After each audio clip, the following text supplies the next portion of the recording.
Oi, pessoal, tudo certo?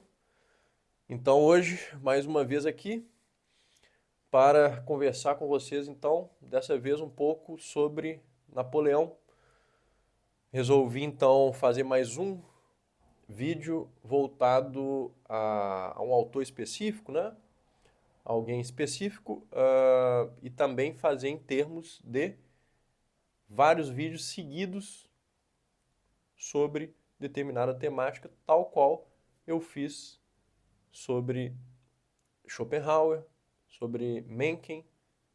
Quem acompanhou o canal até aqui deve se lembrar desses vídeos. Então, dessa vez, resolvi escolher o Napoleão. Por quê? Primeiro porque o Napoleão foi um grande realista de sua época, certo? Apesar de ser um governante, um político e daí em diante, como a gente sabe, a maioria dos políticos hoje tendem à demagogia, né? Não foi necessariamente o caso do Napoleão, que, pelo menos nos seus escritos mais interiores, vamos dizer assim, né? No sentido de que não necessariamente eles foram divulgados na sua época, e também dos seus relatos ali de frases e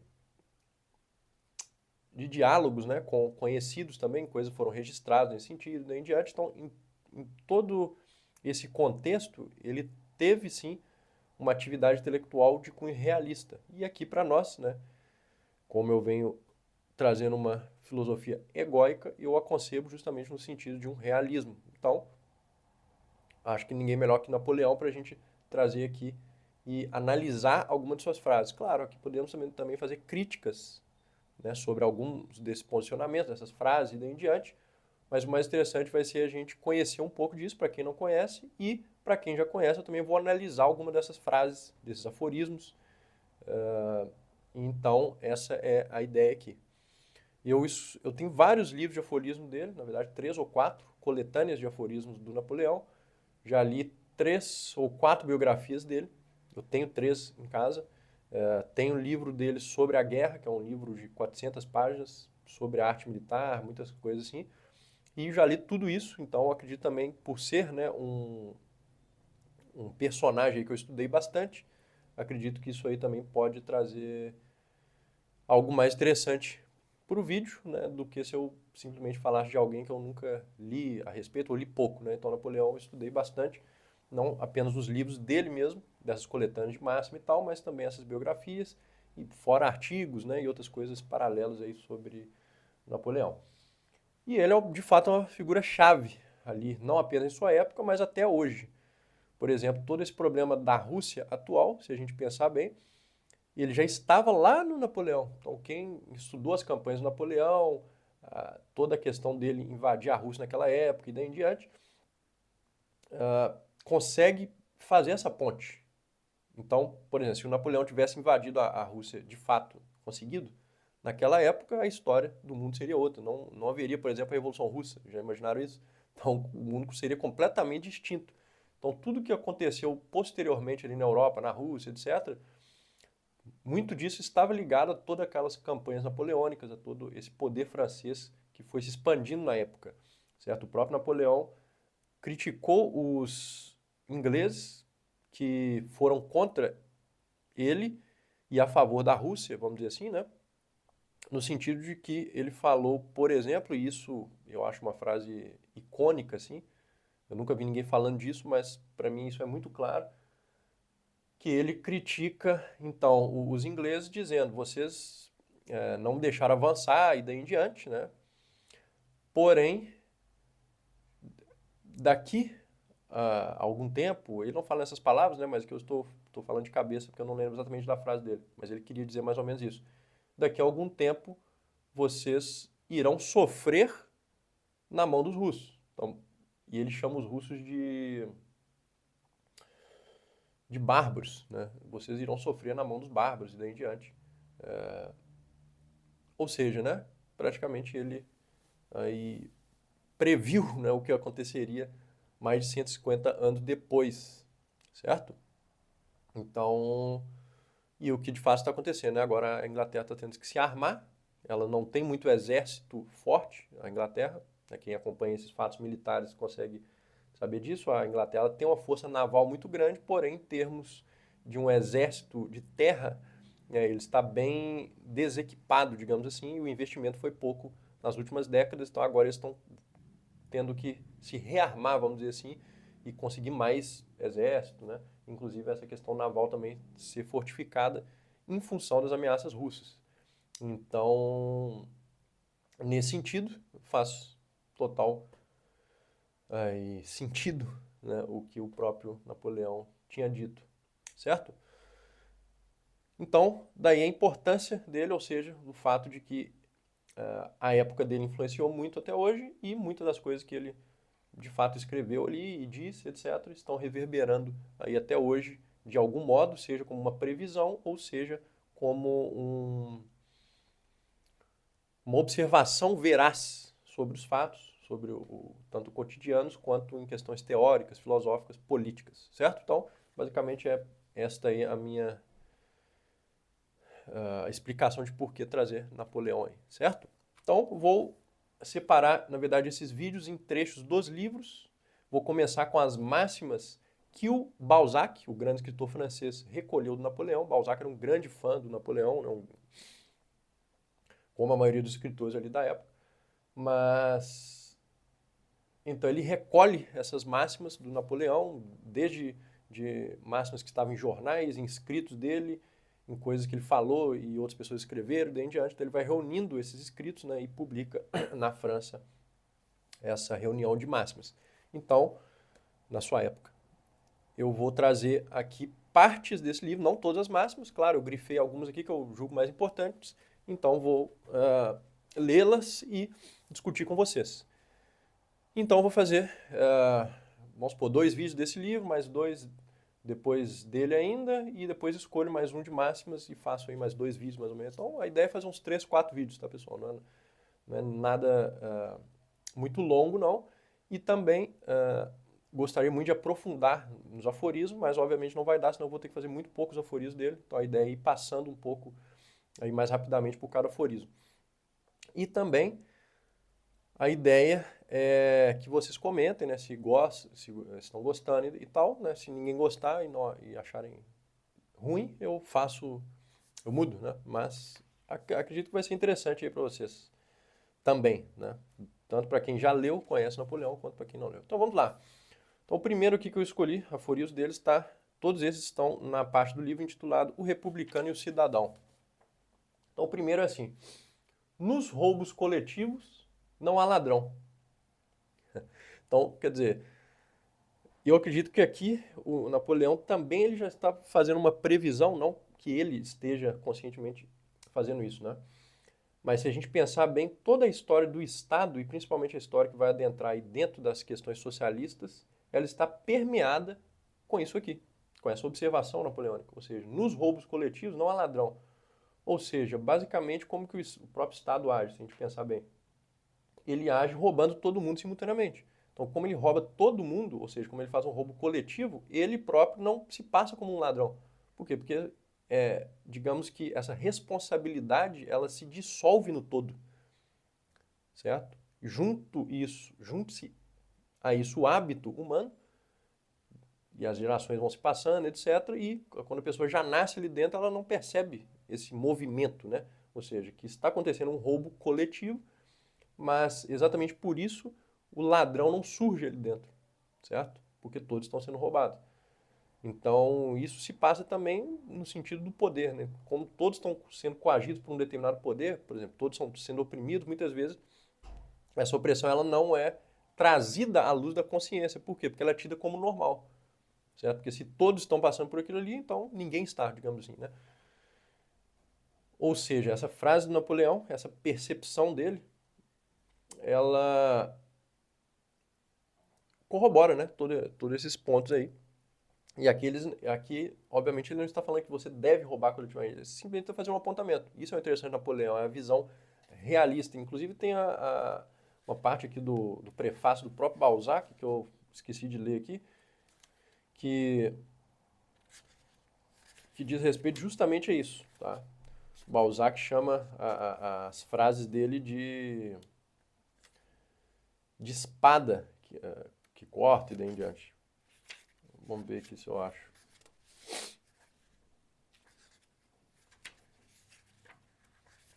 Aqui é o prefácio do Balzac. Então, aqui. Aí ele fala, isso é o Balzac escrevendo, tá?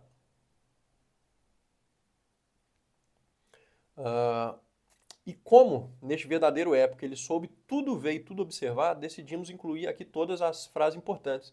Mesmo que estranhas à sua política, algumas delas nos parecem iluminar a fundo certas passagens da vida humana. Assim, cada um encontrará alguma coisa para seu proveito, tanto o mais simples homem do povo, como o mais qualificado homem de Estado, pois esse pensamento, afiado como uma espada, sondou todas as profundidades. Então aqui, o próprio Balzac, o grande escritor, já percebeu isso Napoleão, né? Então, assim, o pensamento dele era muito amplo, ele abordou praticamente todas as áreas, né? Desde a filosofia, política, economia, questões militares, obviamente, e estratégicas, né? Até na matemática ele foi, né? Que ele era um estrategista, porque ele era um bom geômetra, né? Então, Balzac percebe isso e ainda coloca, né? Ele sondou todas as profundidades. Por quê? Porque ainda tem esse lance meio psicológico também dos pensamentos de Napoleão, né? De sondar essas profundezas, inclusive da vida humana, né? Não apenas dos fatos exteriores, vamos dizer assim, né? Próximo aforismo. Então, ele escreve que é difícil assimilar a estabilidade de um chefe sensato. Os homens e os soldados querem ser insuflados pelas paixões. Isso é interessante por quê? Porque isso nos traz uma visão da política também. Ou seja, como é a política atual, certo? E talvez em todos os tempos foi isso. Né? Se o Napoleão está falando isso há mais de 150 anos atrás, é porque parecia, né, com a de hoje. Ou seja, as pessoas são insufladas pela paixão. E aqui ele coloca soldados também, né? Soldado, porque ele convivia com soldados, né? Mas os homens e soldados são insuflados pela paixão. Ou seja, que toda essa questão política também, e militar, nesse caso, ela tem esse componente passional. Ele tem esse componente do pathos, né? Da paixão e daí em diante. E muitas vezes, essas discussões ideológicas, se a gente pensar bem, elas não levam isso em conta. Ou seja, elas querem enxergar tudo ou por um lance estratégico, geopolítico estratégico, ou por um lado que diz respeito a ideias abstratas, teorias abstratas, um choque de ideias e daí em diante, esquecem-se dessa questão passional do ser humano, né? Que muitas vezes ele não está buscando de fato ali a verdade ou, enfim, esses fatores mais objetivos, mas ele está inflamado pela paixão e por isso ele avança no sentido ideológico, político, militar e daí em diante. Então, esse é um componente que a gente tem que observar sempre dentro disso aí, para a gente compreender isso numa totalidade maior, né? O Napoleão, então, com o aforismo 13, ele completa aquele lá que eu já tinha lido para vocês, que era o 8, que ele escreve: nos roubos coletivos não há ladrão. Depois ele escreve: os crimes coletivos não tem culpado. Provavelmente ele extraiu isso aqui da Revolução Francesa, porque ele foi aquele que abafou a Revolução Francesa, né? Ele foi o responsável por retornar com a monarquia, dissolvendo então a questão ali dos revolucionários franceses e daí em diante. Só que ele viveu aquilo tudo de perto. Ou seja, provavelmente ele deve ter extraído este pensamento desta visão. Ou seja, de que quando estava aquele tanto de gente ali apoiando, aquele tanto de pessoas morrendo na guilhotina, né, ninguém ali tinha culpa, ninguém ali sentia culpa, certo? Ou seja, esses crimes coletivos não têm culpado, porque todos estão apoiando aquilo ali. Isso dá muito o que pensar, naturalmente, né? Mas eu acredito que ligando isso a essa outra frase, nos roubos coletivos não há ladrão, a gente começa a perceber um pouco, trazendo para a atualidade, por exemplo, ligando isso à questão estatal, a gente começa a ver isso de uma outra forma. Ou seja, se o Estado, de um certo modo, ele promove esse roubo coletivo e por isso ele não se passa como ladrão, para muitos, né? Se ele também está praticando determinado crime, ele também não existe culpado ali dentro. Por quê? Porque como que você culpa o Estado, né? Porque o Estado, ele não, na verdade, é só uma abstração. O que existe são as pessoas praticando. Então, é como se as pessoas se usassem do Estado, né, como um meio, um pretexto, um sistema que exime a culpa. Certo? Então, as responsabilidades individuais, elas se dissolvem dentro do sistema, porque ele é muito gigantesco, né? Um sistema gigantesco. Então, onde está a culpa ali? Certo? Porque se uma pessoa fez alguma coisa, depois tem uma outra, uma outra, e quando chega no final dessa cadeia já acabou a responsabilidade. Certo? Então, esse é o problema de toda centralização de poder também. Por quê? Porque, na verdade, você está criando uma cadeia de coisas muito mais ah, hierárquica, no sentido piramidal, de modo que toda a culpa ela deveria ser jogada, então, se tiver uma centralização total, em uma pessoa só. Certo? Só que até chegar também nessa pessoa e o apontamento dela, a liderança dela, a regra dela, chegar no último homem ali da pirâmide, se foi também se passando por muitos pontos. Ou seja, tudo isso vai sendo dissolvido. Né? Então, o problema dessa ordem geral ele é dissolvido. Por exemplo, imaginem esses problemas do Rio Grande do Sul e tal. Né? Se coloca isso também, não apenas, né, na natureza, mas nos políticos, nas ações políticas e daí em diante. Mas, no fundo, ninguém sabe quem que é culpado de nada. Por quê? Porque são tantas ações políticas e tantas omissões políticas e tantos problemas que, na verdade, ninguém consegue chegar em um fator e determinar, olha, o problema foi esse cara aqui. Não. Entende? Então, é isso. Ou seja, se a gente pensar que isso foi um crime coletivo, Napoleão estava certo, os crimes coletivos não têm culpado, então ninguém consegue culpar realmente, né? Digamos assim.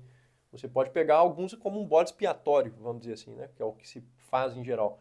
Mas, na verdade, você não consegue chegar a uma causa determinada, porque, conforme escreve Napoleão, os crimes coletivos não têm culpado.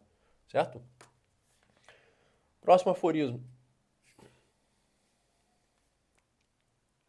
Esse aqui é interessante, ele diz: a aristocracia está no Antigo Testamento, a democracia no Novo. Essa é uma frase interessante que traz um pouco daquilo que eu já trouxe aqui no canal para vocês. Eventualmente eu já trouxe para vocês a ideia de que o cristianismo em seu início ele é uma revolução contra o mundo antigo. Então se a gente pensar hoje que existe e existiu uma revolução de tipo, vamos dizer, socialista, etc., né? De modo que isso tende desde dos fatores do feminismo, na questão da economia, na questão do Estado, etc., tudo isso é contra o mundo tradicionalista. Né? Todo mundo está de acordo com isso aí, certo? Ou seja, você tem uma espécie de revolução que tenta transvalorar todos os valores, vamos falar aqui uma linguagem nietzschiana, para criar um novo sistema de ideias e daí em diante, né? E de um novo Estado, uma nova economia, etc., né? Só que se a gente pensar bem, uma revolução parecida já tinha acontecido ali, justamente no início do cristianismo. Porque quando os cristãos eles se voltam contra o mundo antigo, que eles chamam de pagão exatamente por isso, né? Ou seja, cria-se essa dualidade paganismo e cristianismo, quando há essa revolta, vamos dizer assim, você tem o quê? De fato, uma revolução, se a gente pensar, é uma revolução dos pensamentos, dos costumes, de tudo, certo? O mundo antigo ele era muito diferente em muitos aspectos, certo? Só que as pessoas, como elas não pensam por esse lado, elas não pensam no cristianismo como uma revolução.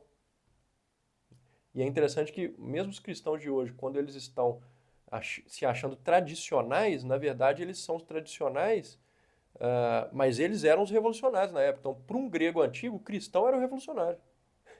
Muita gente não consegue perceber isso. Inclusive, eu tenho uma música, Os Deus no Exílio, que eu musico umas ideias do Heinrich Heine. Eu escrevo a poesia, mas baseado num livro do Heinrich Heine, que é o poeta alemão, que escreveu Os Deus no Exílio. Quem nunca leu Os Deus no Exílio, recomendo, que é muito interessante e é inclusive satírico, né? E eu tiro ele da sátira, trago para um pensamento mais sério, vamos dizer assim, e acrescento alguns pensamentos meus ali dentro dessa poesia e faço e musico ela. Inclusive, ela vai estar no meu novo álbum de composições. Assim que ele sair, eu vou falar aí para vocês no canal, para vocês escutarem, daí em diante, vai estar em todas as plataformas, né, Spotify e tudo mais. Então, essa música Os Deus no Exílio, ela trata um pouco disso aí, disso, tá? Que eu estou falando aqui. Essa revolução cristã e daí em diante. Mas é isso. Então, essa frase do Napoleão, na verdade, ela corrobora essa visão. Que é o quê? o fato de que a aristocracia está no Antigo Testamento.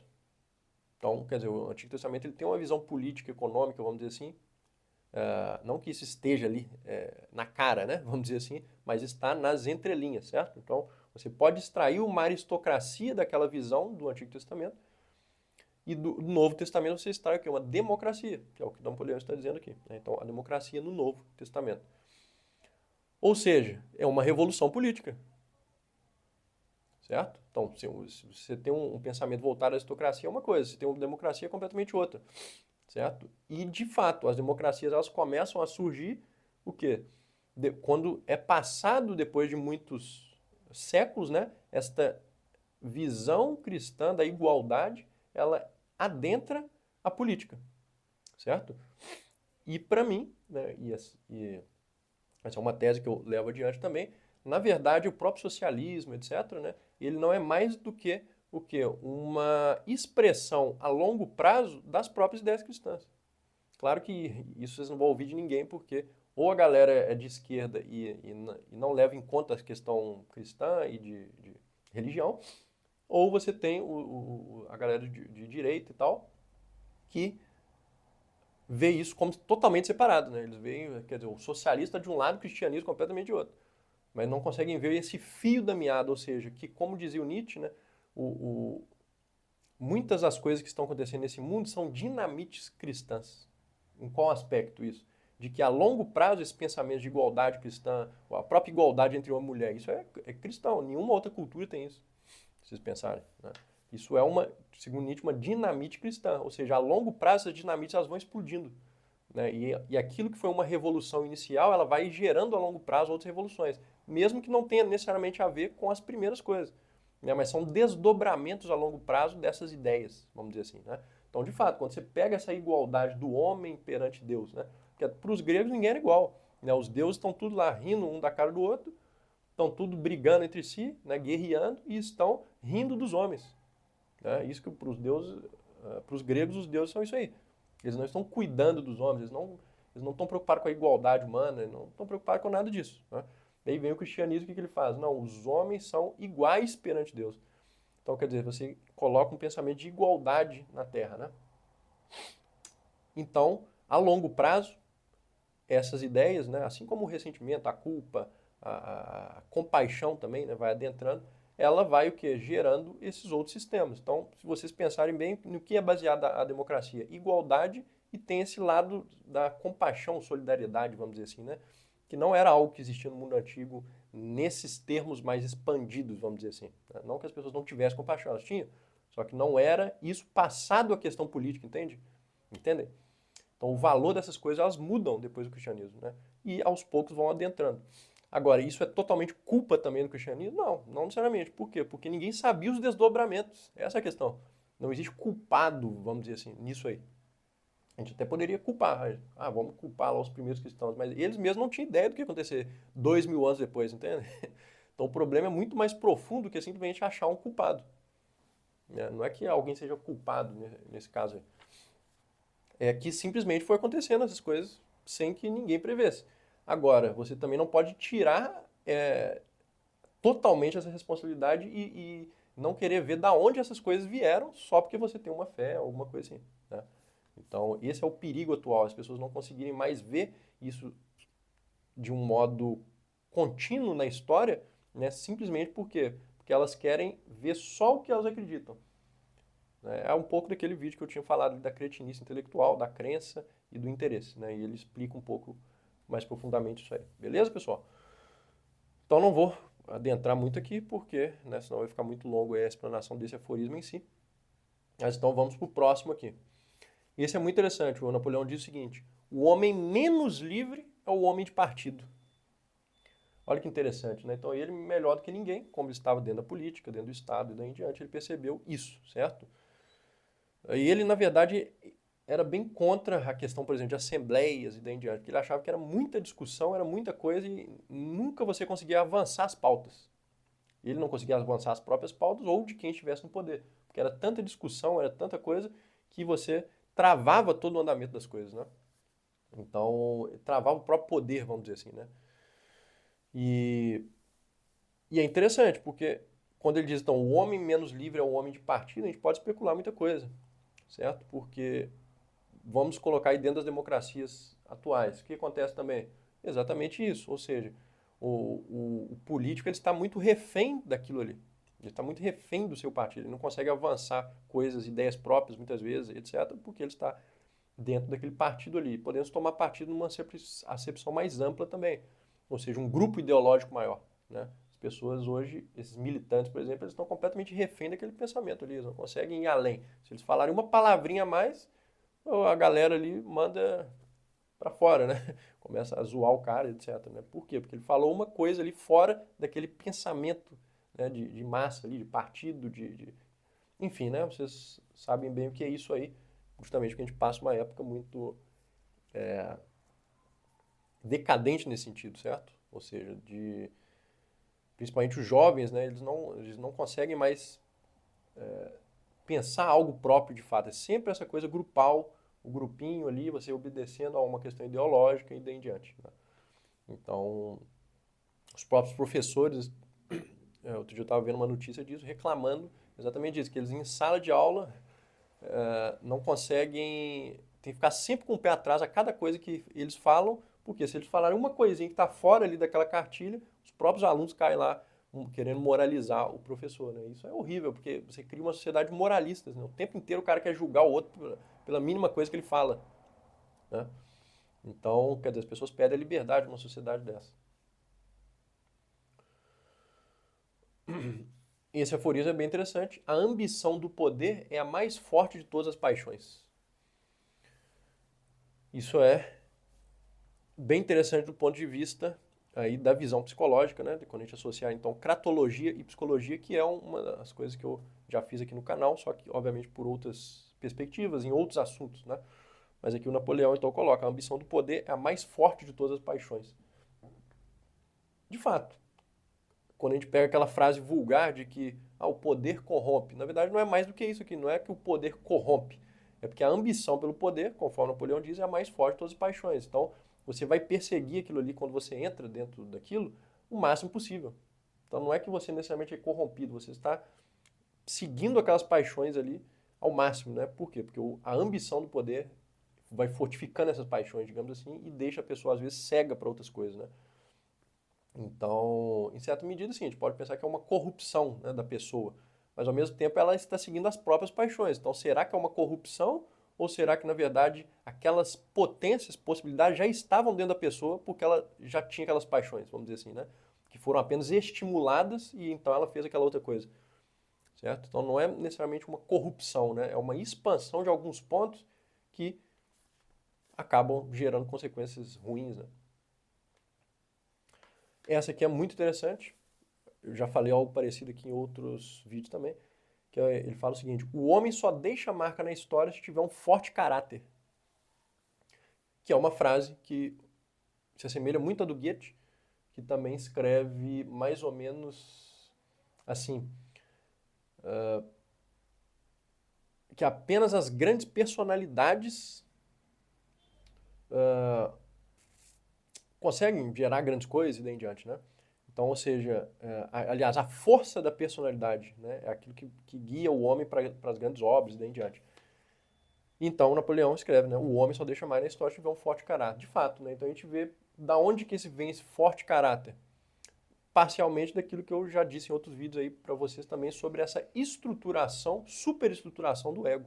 Então você tem que ter um ego, não no sentido negativo, né, mas positivo, um ego bem estruturado para que as questões do meio não te esmaguem, né? E aí você consiga ir atravessando tudo isso, né, sem ser tirado do seu próprio caminho, né, que é o que acontece com a maioria das pessoas. Elas vão desistindo no meio do caminho, elas têm uma ideia, etc, e aí desiste. Aí começa outra coisa, desiste, aí vai e vão sendo deixadas, vão sendo levadas pelo meio, certo?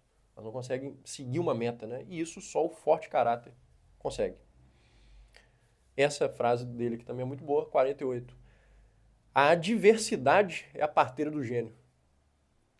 Então, o que ele quer dizer basicamente com isso? Que sem a adversidade, ou seja, sem aquilo que está contra nós, sem a oposição, sem, enfim, sem dores, né? Sem sofrimentos, você não, você vai ter motivos a menos, né? Justamente para criar, né? Para se elevar acima disso, etc. Ou seja, para atingir o seu gênio, né?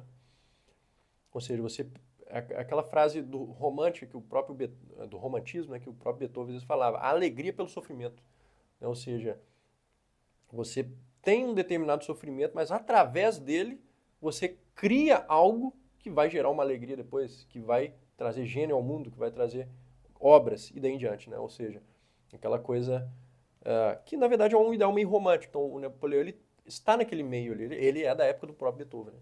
Então, quer dizer, o início do romantismo e o pré-romantismo e o início do romantismo é justamente aquela época ali, né? Essa transição que a gente chama na história da música do classicismo para o romantismo. É essa época napoleônica. Então, ele está carregando já esses ideais, digamos assim, né? Do homem de gênio, que é uma espécie de herói que vai atravessar as adversidades e daí em diante, que é um ideal nobre, certo? Nem sempre ele é real, mas em certa medida sim, né?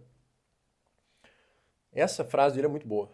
Ele diz o seguinte: o homem superior é impassível, enaltecido ou combatido, segue sempre em frente.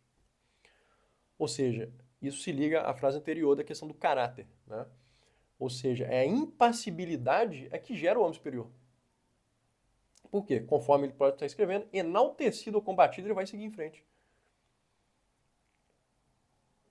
Ou seja, quando ele tem este ego bem estruturado, esse caráter firme, ele vai gerar essa certa impassibilidade. E na medida em que ele consegue levar, né, suas questões à frente, seja enaltecido ou combatido, ele vai continuar seguindo em frente e por isso ele é o homem superior. Né? Porque sem isso, ele é superior ao quê? Né?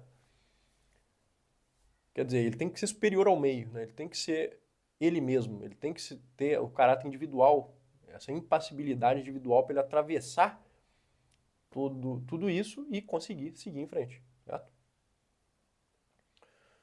Essa aqui é muito boa também. É bem mais fácil mobilizar os homens por coisas absurdas do que por ideias justas. Essa aqui explica praticamente tudo que a gente vive, eu acho. Né? Ou seja, realmente, as pessoas, quanto mais absurdas são as ideias, né? Imagina, por exemplo, a própria ideia do comunismo, né? É uma ideia completamente absurda do ponto de vista da realidade. Também, a maioria das ideias, se a gente pensar de cunho metafísico, elas também são absurdas. Né? A gente não consegue ver isso na realidade, provar nada. Mas as pessoas acreditam nessas coisas. Ou seja, quanto mais. Se eu não me engano, no latim é o credo, né? Ad absurdum. Eu esqueci no latim como que é esse termo. A gente tem um termo para isso dentro da filosofia, que vários filósofos até usam ele em alguma passagem satírica, né? Ou seja, que as pessoas acreditam pelo absurdo, certo? Então, isso é interessante, né? Agora, o porquê disso é que é difícil explicar, né? Talvez do ponto de vista psicológico seja em função da própria imaginação, né? Se aquilo é tão imaginativo, só talvez um ente superior, alguma coisa assim, alguém assim, alguma coisa assim, poderia criar aquilo, né? Então deve ser verdade, né? Porque se foi criada uma coisa assim absurda, ela não poderia ter vindo de um ser humano comum. Né? Ela deve ter vindo ou de um gênio ou de um deus ou de alguma coisa assim. Né? Então, as pessoas acreditam. Mas é isso, né? O Napoleão está certo. É bem mais fácil mobilizar os homens por coisas absurdas do que por ideias justas, certo? E também eu acho que porque estimula a imaginação, né? Estimula algum outro ponto nosso, as próprias paixões e daí em diante. Então, talvez seja por isso também, né? Mais um estímulo da paixão do que propriamente algo racional ou não, né? Depois ele completa, as pessoas só acreditam no que é agradável acreditar. Isso aqui também nem preciso dizer, né? Assim, nem preciso explanar sobre isso aqui, é muito comum isso.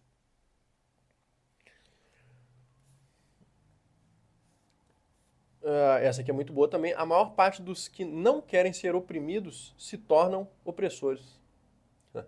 Ou seja, isso também eu acredito que ele viu de dentro ali da Revolução Francesa. Ele percebeu que aqueles que estavam reivindicando ali na Revolução, né, o fato de serem oprimidos pela monarquia e daí em diante, são justamente aqueles que depois que tomam o poder vão lá guilhotinar a cabeça das pessoas, certo? Ou seja, eles se tornam os opressores, né? E essa aqui, para finalizar esse vídeo de hoje, vou terminar uma aí com esse assunto dos relacionamentos e que corrobora aí muito das nossas questões aí sobre os relacionamentos atuais também, para vocês verem como que Napoleão já estava por dentro disso na época, né? Que a frase 61 ele escreve assim: quantos homens são destruídos pela sua fraqueza por mulheres? Né? Ou seja, isso aqui é mais real do que nunca, ainda. Beleza, pessoal? Então, por hoje é isso. Deixem seus comentários e né, até para eu também revisar aí os próprios materiais dos próximos vídeos sobre o Napoleão. Então, quem quiser colocar críticas aí também, sugestões e ideias, o que acharam, alguma que vocês gostaram mais, etc., que a gente vai se falando. Grande abraço, tchau, tchau.